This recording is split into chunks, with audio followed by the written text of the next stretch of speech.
하나님 말씀 앞에 서게 되어 여러분 모두 주의 이름으로 축복합니다. 하나님 말씀은 마태복음 13장 38절입니다. 밭은 세상이요 좋은 씨는 천국의 아들들이요 가라지는 악한 자의 아들들이요. 아멘. 오늘은 천국의 비유들, 천국 비유들이라는 주제로 말씀을 같이 나누도록 하겠습니다.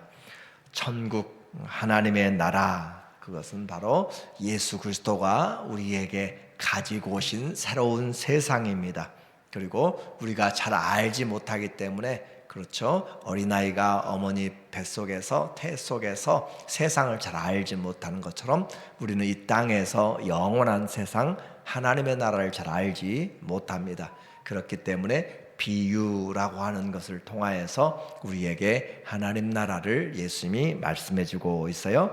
그리고 비유에서 중요한 것은, 비유는 1대1로 전부 다 해석되는 그런 부분보다는 의미가 중요하다라고 한 거죠. 비유를 하는 목적이 중요하기 때문에 우리는 문자적인 것으로 1대1로 그렇게 해석하면 문제가 생길 수가 있다라는 것도 염두에 두면 좋겠어요. 우리는 어제 천국의 비유에서 이 13장, 마태복음 13장은 전체가 천국의 비유라고 하는 그런 주제를 가지고 있는데 7가지의 천국의 비유를 이야기를 합니다. 그래서 첫 번째 우리는 씨 뿌리는 비유, 가장 많이 들어졌던 그 씨 뿌리는 비유와 또 오늘 보게 될 가라지 비유, 또 겨자씨와 누룩의 비유, 이렇게 4개는 예수님이 무리들 가운데서 이야기를 했어요. 그리고 따로 이제 제자들에게, 그 제자들이 묻습니다. 겨자씨 비유가 무엇입니까? 라고 그렇게 물어보고 있고, 또 그리고 그 제자들에게 주님께서 보화와 진주의 비유, 그리고 마지막 그물의 비유를 통하여서 천국의 7가지 비유를 이야기를 해주고 있어요. 우리는 예수님이 씨를 뿌리는 분이다 라고 한 것을 보았습니다. 씨, 하나님의 나라, 말씀의 씨를 뿌리는데 사람들의 마음이 어떠한지를 그 말씀이 들어가 보면 내가 온유한 사람인지, 내가 어떤 성격인지 우리의 마음들이 다 드러나게 되는 거예요. 그래서 좋은 땅인지 아닌지가 말씀이 들어와 보면 나타나게 된다. 그러니까 말씀이 우리를 판단한다라고 그렇게 이야기할 수 있어요. 좋은 땅, 어떤 땅인가? 착한 마음으로, 좋은 마음으로 말씀을 듣고 지키어 인내로 결실하는 자다. 그래서 천국의 비유에서 마태는 우리에게 깨달으라 라고 하는 것을 자주 사용한다라고 했습니다. 오늘 인생은 좋은 열매를 맺어야 되는 것을 말씀하는데 우리에게 천국의 비유에서 이제 다시 시작하는 31절의 말씀을 보니까, 또 비유를 들어 이르시되, 천국은, 그러니까 천국이라고 하는 그 내용을 우리에게 비유로 말씀하는데 마치 이와 같다라는 거죠. 사람이 자기 밭에 갖다 심은 겨자씨 하나를 갖다, 겨자씨 아주 조그만한 것이죠. 깨알보다도 작은 그와 같은 작은 것인데, 그것이 자라면은 3m 정도 그렇게 커다랗게 자라서 새들이 와서 공중에 깃든다라는 거죠. 이는 모든 씨보다 작은 것이로되 자란 후에는 풀보다 커서 나무가 되매 공중의 새들이 와서 그 가지에 깃들으니라. 이 공중의 새는 이방인들까지 포함하는 그런 복음의 확장성을 이야기를 하고 있어요. 그래서 이 겨자씨의 비유를 통하여서 우리에게 주님이, 하나님의 말씀은 처음에는 눈에 보이지 않는 작은 것, 그렇죠? 한국에도 1800년도에 1884년도 그렇게 아펜젤레가 인천에 들어오면서 이 암흑의 땅, 이 조용한 땅에 복음이 하나도 잘 전달되지 않는 그곳에 어떻게 될 것인가, 그런 마음을 가지고 하나님 앞에 기도하고 왔는데 100여 년이 지나서 정말 수많은 수천만의 사람들이 예수님을 영접하게 되는 그런 것처럼, 작은 것, 눈에 보이지 않는 것 같지만 점점 자라서 우리의 가정에서도 한 사람이 예수님을 믿고 나니까 가정이 복음화가 되고 하는 것처럼 적은 씨 같지만 생명력이 있습니다. 예수의 복음은 생명력이 있어요. 그래서 어느 누구도 막을 수가 없습니다. 여름이 되면은 씨앗이 있으면 생명이 정말 다 아스팔트도 뚫고 나올 정도로 이렇게 있는 것처럼 보이지 않는 것 같은 우리의 작은 것 같지만 생명력 있다. 그리고 누룩과 같다라고 그렇게 이야기해요.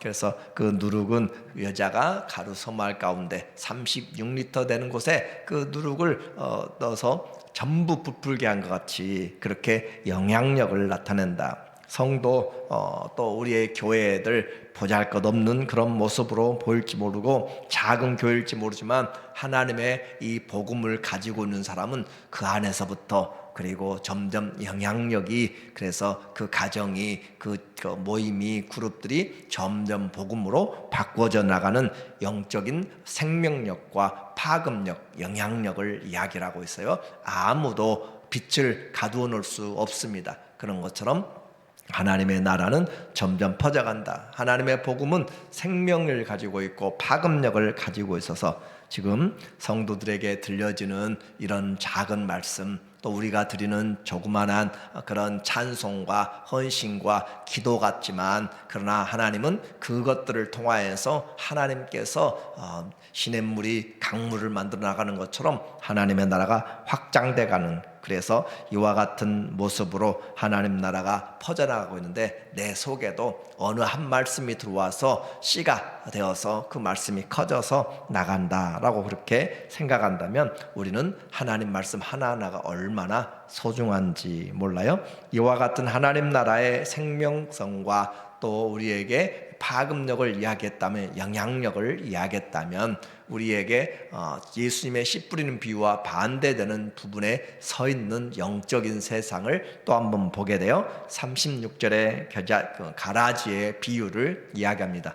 이에 예수께서 무리를 떠나사 집에 들어가시니, 그러니까 이 예수님이 씨 뿌리는 비유, 가라지의 비유, 겨자씨와 누룩의 비유를 이야기를 하고 그렇게 이제 했더니 제자들이 집에 가니까 이제 예수님에게 가라지의 비유를 물어보고 있는 거죠. 제자들이 나와 이르되 밭에 가라지의 비유를 우리에게 설명하여 주소서. 대답하여 이르시되 좋은 씨를 뿌리는 자는 인자요라고 그렇게 시작하고 있어요. 그래서 예수님이 제자들에게 또 무리들에게 했지만 그 자세한 내용은 물어보는 자들에게, 제자들에게 이야기를 해 주었습니다. 여기서 우리는 제자라고 하는 부분을 한번 생각해 보아야 돼요.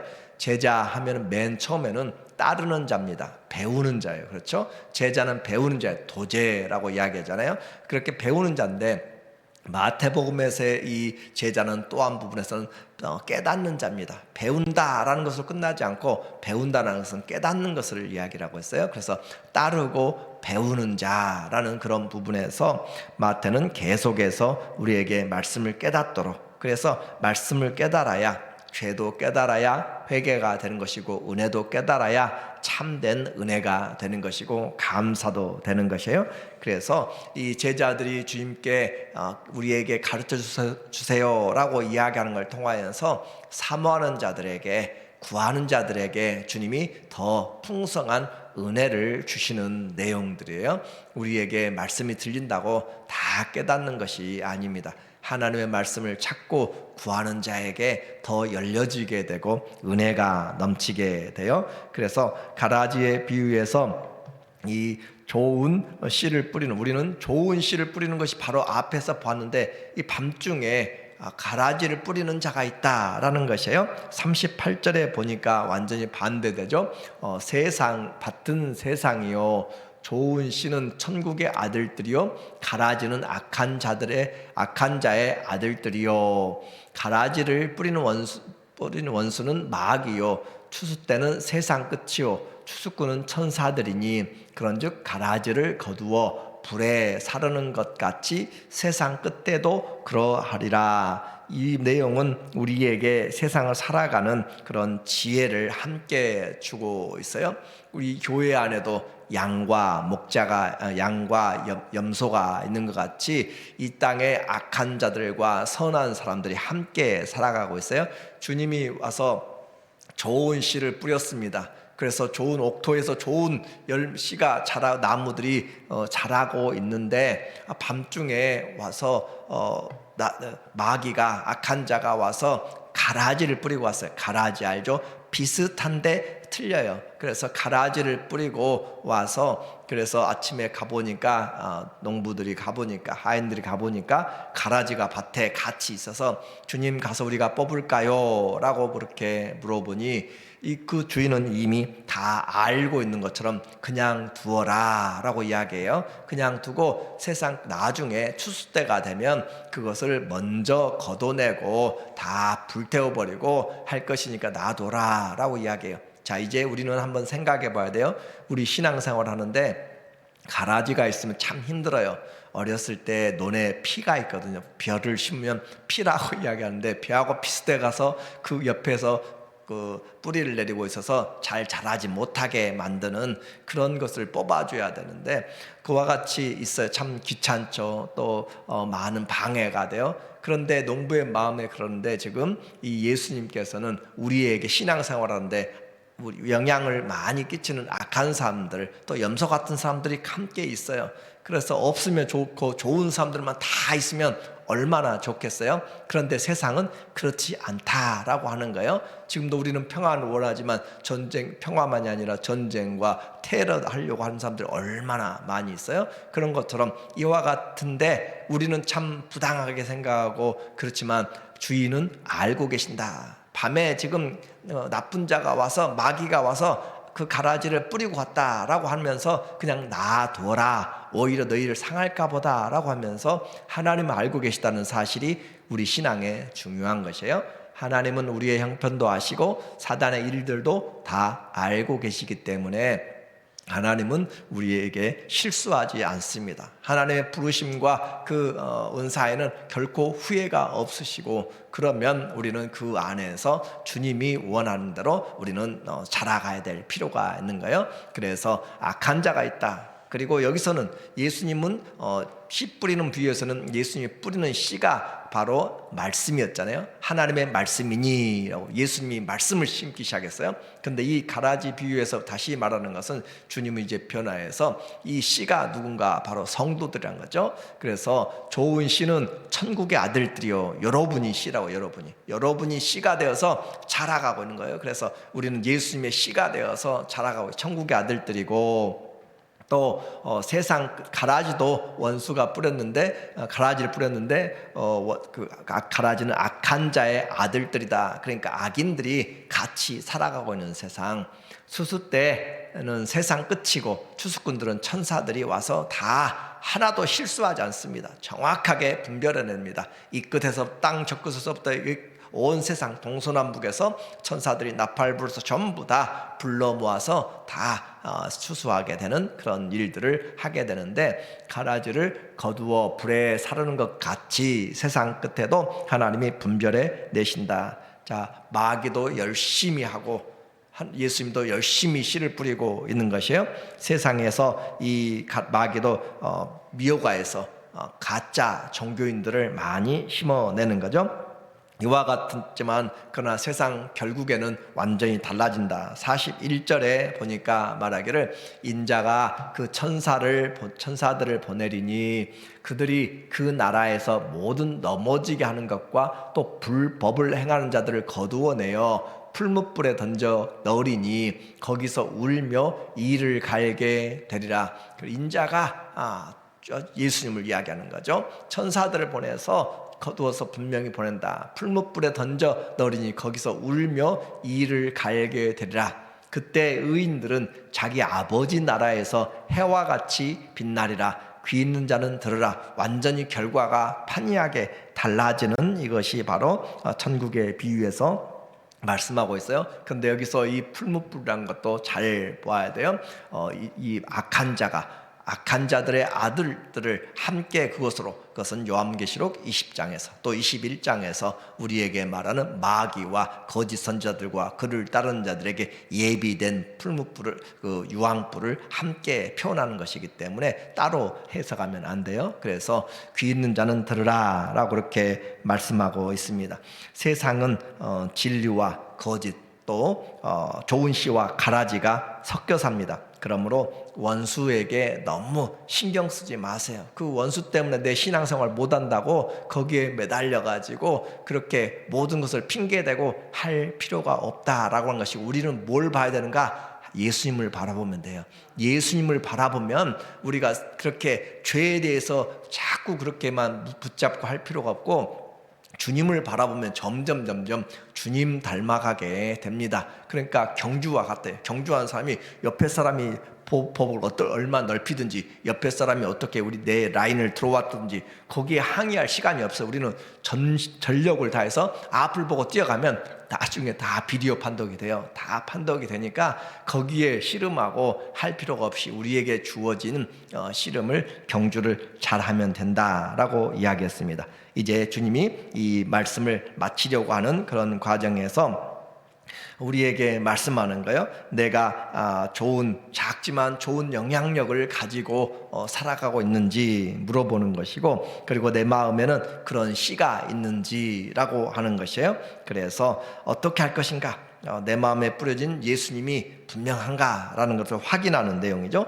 44절에 주님이 천국은 마치 밭에 감추인 보화와 같으니 사람이 이를 발견한 후 숨겨두고 기뻐하며 돌아가서 자기의 소유를 다 팔아 그 밭을 샀느니라. 우리는 이미 밭에 대한 이야기를 했어요. 그때 당시에 와서 전쟁에 일어나면은 모든 것을 다 잃어버리게 되고, 또 밭에도 많은 돌들을 던지고 우물도 메꿔버리고 나무도 베어버리고, 그래서 무너뜨리는 경제를, 지금 이스라엘도 또 다른 나라와 전쟁하면서, 또 러시아도 마찬가지고 지금 전쟁하면서 석유 정제시라든지 국가 기관 산업들을 완전히 무력화시키잖아요. 못 일하도록 만드는 것이죠. 그래서 그와 같이 하는 것처럼, 그리고 그 당시에 많은 전쟁이 이스라엘에 있기 때문에 그들은 가정에다 보화를 두지 못합니다. 집에 들어오면 다 찾아내잖아요. 그러니까 그걸 항아리에다 가지고 가서 밭에다가 가서 묻어놓은 거, 자기만 아는 곳에 묻어놓게 되는데, 문제는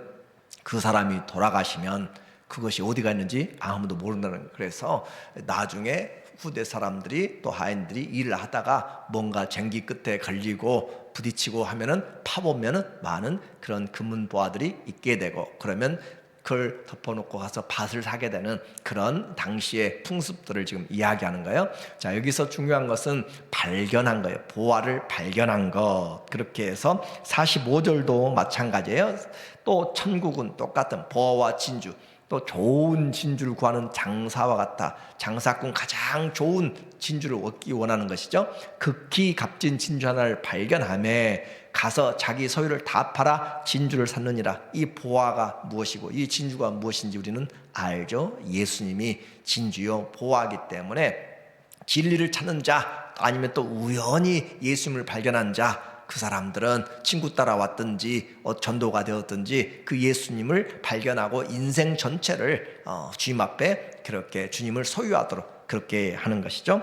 이렇게 해서 좋은 밭에 말씀을 듣고 깨달아서 좋은 그런 결실을 하는 것, 이제 가라지를 우리는 이겨내야 될 때가 되었고, 또 우리에게 주어진 예수님의 천국은 생명력이 있어서 보이지 않는 것 같지만 내 속에서 우리의 작은 것들이 영향력이 있어서, 그래서 천국은 성장하지 않을 수가 없다. 내 안에 들어온 복음은 성장하지 않을 수 없고 영향력이 없을 수 없다. 왜냐하면 예수님이 씨를 뿌리고 우리가 씨고, 우리가 또 마음에 좋은 옥토고, 그러니까 주님이 가꾸시고, 그렇게 함으로써 진주와 보화를 가지고 있다면 그것은 점점 우리의 삶의 풍성함과 은혜와 또 생명의 확장 능력들이 나타납니다. 예수님 안에서 주님이 만들어 가시는 성도, 주님이 세워나가는 그런 우리 교회 되기를 예수님의 이름으로 축원합니다. 아멘.